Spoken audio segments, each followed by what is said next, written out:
Sorry about that. I'm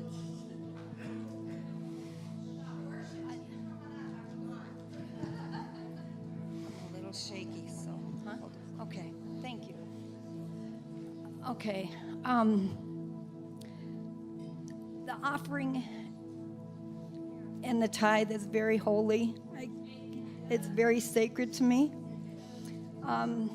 In the fall of '96, I got saved, began a Christian class, and first heard the word tithing. I had never known tithing before.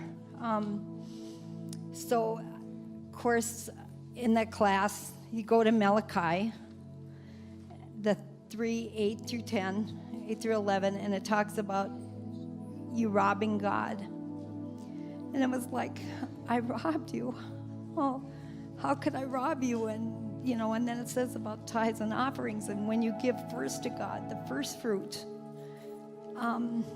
how giving that first fruit is putting God first and stuff. So I was on disability and living on food stamps. Didn't have a future or a hope. I was just existing. The lady Wanda taught me that Jeremiah 33:3 says, "Call on me and I will answer you and show you great and mighty things which you do not know."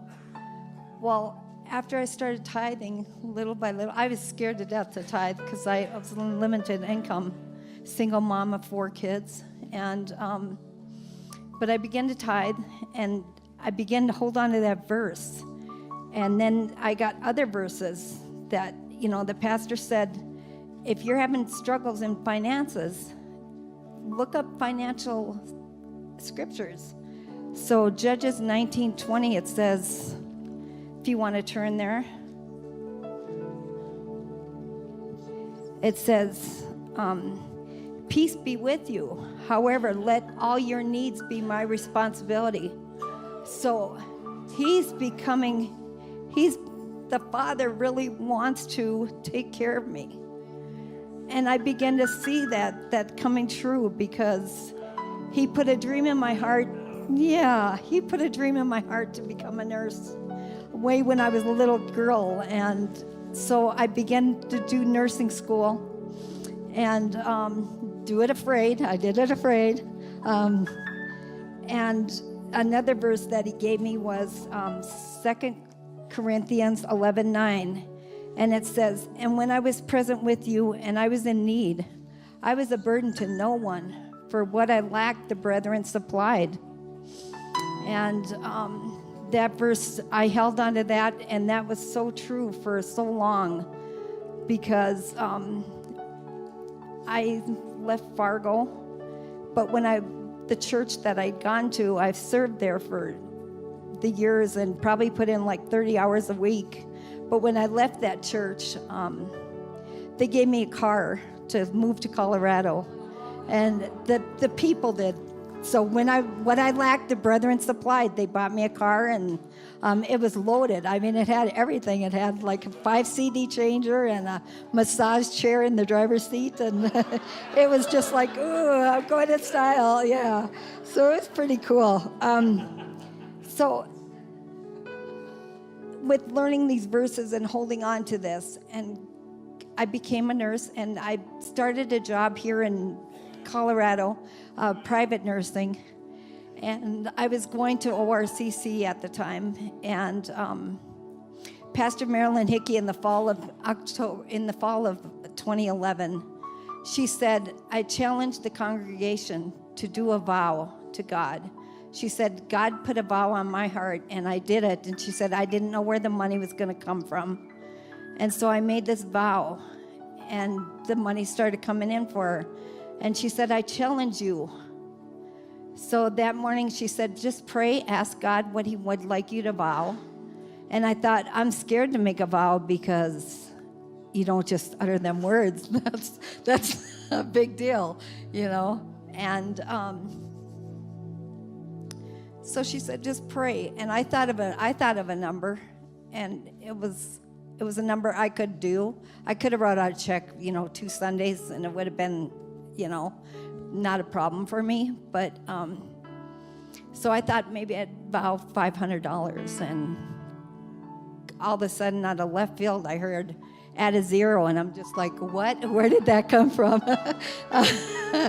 So, and she said, and then all of a sudden she spoke, and she said, whatever you were just thought, she said, that's what you go with. And so I'm sitting there, oh my God, I'm supposed to go with $5,000, really, $5,000? And so I wrote that down, and I said, okay, God, I'm going to trust you, because it says in there, test me and prove me and see if I will not open the windows of heaven and pour out a blessing you shall not have room enough to receive, right? So then come that December, I have a pacemaker, and I went home to North Dakota and went and had my pacemaker checked. It needed a battery. Battery was almost out. And so I had to have surgery, and it wasn't expected. I didn't have insurance. The bill was, when I got home in January and got my bill, it was $22,446.64. So now I'm saying to God, remember you told me that vow to make? Now I'm $27,000. And I said, how am I supposed to pay this? Now I'm just really thinking, how am I going to do this? So I started paying a little bit on my medical, a little bit on my vow. A few months later, a lady walked up to me, and she handed me a check, and she said, God told me I'm supposed to give this to you. And I opened it up, and it said for $50,000. I looked at this check, and I kept thinking, is this real? Do I dare cash it? Am I going to get in trouble? Is it for real? It's, I was really scared to cash it, and then I was like saying, but God, I know that you saw my heart, and you know that I will do what you say with it, And so I did cash it. I paid my vow off first, paid my medical bill, and did exactly what God told me to do with the rest. That check was gone within a week and a half. It was like, where did all that go? But then it was like 4 or 5 months later, I was given a house, free and clear. And how much was that house? $338,000. She was given a house free and clear. It's totally mine. Yeah, it's